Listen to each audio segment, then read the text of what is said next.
ममता जी को अपनी बेटी रीमा का फ़ोन आया कि उसके पति उसके लिए एक लंबी कुर्ती लेकर आए हैं और रीमा को वह कुर्ती बिल्कुल पसंद नहीं है। तो ममता जी ने कहा, बेटा अगर पसंद नहीं है तो दामाद जी से कह दो कि तुम्हें पसंद नहीं है। कहा तो था माँ, लेकिन यह किसी की सुनेंगे तब ना। कहते हैं कि घर पर ही पहन लो। अब ऐसे कैसे कुछ भी पहन लो? ना तो मुझे उसका रंग पसंद है ना डिज़ाइन पसंद है, और बोलते हैं कि घर पर पहन लो, वापस नहीं करेंगे। मेरी समझ में नहीं आ रहा कि मैं क्या करूं। रहने दे बेटा, दामाद जी से बोलकर उसको वापस कर दे। जब पसंद ही नहीं है तो घर पर भी क्यों पहनना। सुन बेटा, मेरे फ़ोन में बैटरी कम है तो मैं चार्ज करके दोबारा बात करती हूँ। इतना कहकर ममता जी ने फ़ोन रख दिया। ममता जी ने फ़ोन चार्ज पर लगाया और पीछे मुड़ी तो उनकी बहू नेहा फ़ोन लेकर खड़ी थी। मम्मी जी देखिए तो, रीमा दी ने मुझे अपनी कुर्ती का फ़ोटो भेजा है। बड़ी सुंदर कुर्ती है। माँ ने कहा ज़रा दिखाना तो। रीमा बोल रही थी दामाद जी लेकर आए हैं उसकी बेटी के जन्मदिन पर रीमा के लिए, लेकिन बड़ी बेकार सी कुर्ती है। ना रंग अच्छा है ना फिटिंग अच्छी है, ऊपर से लंबी भी ज़्यादा है। भला आजकल कौन पहनता है इतने लंबे कुर्ते। दामाद जी को तो बिल्कुल भी समझ नहीं है कपड़े की, बस जो मिलता है उठाकर ले आते हैं। मेरा बेटा रवि तो ऐसा नहीं करता, वह तो तुम्हारे लिए एक से एक बढ़कर कपड़े लेकर आता है। न जाने मेरी बेटी को ही ऐसा पति क्यों मिला है।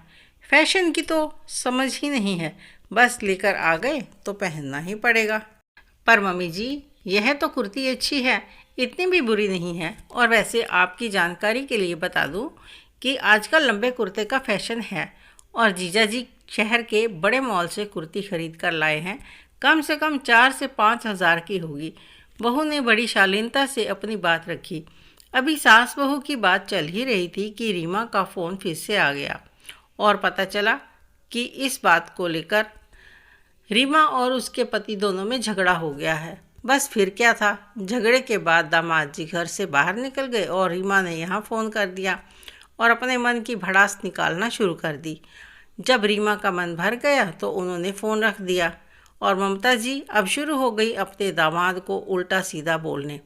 हमेशा यही तो होता है, दीदी अपने दिल की सारी भड़ास अपने मायके में निकालती है और फिर ममता जी अपनी बहू से अपने बेटे की तारीफ़ करती हैं और अपने दामाद की कमियां अपनी बहू को गिनाती हैं और साथ में यह भी बताती हैं कि बहू कितनी सुखी है और दीदी कितनी दुखी है।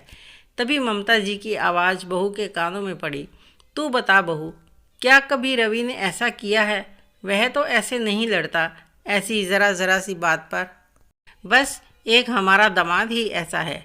नहीं मम्मी जी, रवि तो कभी ऐसे नहीं लड़ते, पर रवि ऐसे 4-5 हज़ार वाली कुर्ती भी नहीं लाते हैं मेरे लिए। अगर लाते भी हैं तो खुद ही अपनी पसंद की लाते हैं। हर बार जीजा जी की तरह रवि मुझे दुकान पर लेकर नहीं जाते, पसंद करवा कर शॉपिंग नहीं कराते हैं। अगर लेकर आते हैं तो मैं भी उनकी पसंद का मान रखती हूँ। तुम कहना क्या चाहती हो बहू, कि मेरी बेटी की गलती है? ममता जी ने नेहा को घूरते हुए कहा। मम्मी जी, कह तो मैं वही रही हूँ जो आप समझ रहे हैं। जितनी गलती जीजा जी की है उतनी ही दीदी की भी है, क्योंकि लड़ाई तो हमेशा दो लोगों के बीच ही होती है। अकेले तो जीजा जी भी नहीं लड़ सकते ना। और जब बात निकली है तो एक बात और बताइए, दीदी जीजा जी के बीच की हर बात में हम पति पत्नी को क्यों ले आते हैं? अगर जीजा जी रवि जैसे नहीं हैं तो दीदी भी मेरे जैसी नहीं है ना। लेकिन आप हर बार यही साबित करती हैं कि रवि मुझे ज़्यादा खुश रखते हैं, जीजा जी दीदी को खुश नहीं रखते। पिछले दिनों रीमा दीदी ने अपनी पसंद का डायमंड सेट लिया था। क्या मुझे मिला डायमंड सेट? दीदी हर महीने पिक्चर देखने जाते हैं, लेकिन मैं पिछले 4 साल से नहीं गई। तब तो आपने यह नहीं कहा कि दीदी को जीजा जी खुश रखते हैं। दीदी हर हफ्ते होटल में खाना खाने जाती हैं, जबकि हम केवल किसी बर्थडे या एनिवर्सरी पर जाते हैं। दीदी हर महीने पार्लर में जाकर मेकओवर करवाती हैं, लेकिन मैं तो आईब्रो के लिए भी तरस जाती हूँ, क्योंकि पीछे से बच्चों को कौन संभालेगा। लेकिन दीदी की सास उनके बच्चों को संभाल लेती है। मम्मी जी, मैं आपको अपनी परेशानियां और दीदी की खुशियां नहीं गिनवा रही हूँ। मैं सिर्फ इतना कहना चाहती हूँ कि दुख और सुख सबके अपने अपने होते हैं, सबकी अपनी परेशानियां और समस्याएं होती हैं, लेकिन कौन किस तरीके से डील करता है, कौन ढिंढोरा पीटता है तो कौन चुपचाप एडजस्ट कर लेता है। बात सिर्फ इतनी सी है कि मैं जिस अवस्था में हूँ बहुत खुश हूँ। अच्छा लगता है जब रवि अपनी पसंद की ड्रेस लेकर आते हैं। अच्छा लगता है कि जब मैं 500 वाली ड्रेस में भी खुश हो जाती हूँ। रवि का भी चेहरा खिल जाता है, क्योंकि अगर मैं 5000 की ड्रेस मांगूंगी तो उन्हें भी 10 बार सोचना पड़ेगा। फ़ोन पर 10-15 वीडियो देखने के बाद बेस्ट खाना बनाना और रवि का तारीफ़ करना ही मुझे महंगे से महंगे रेस्टोरेंट के डिनर से भी ज़्यादा खुशी देता है। गुस्सा करना रवि को भी आता है, लड़ाई झगड़ा हम भी करते हैं, लेकिन बात को बड़ा करके हम हंगामा नहीं करते।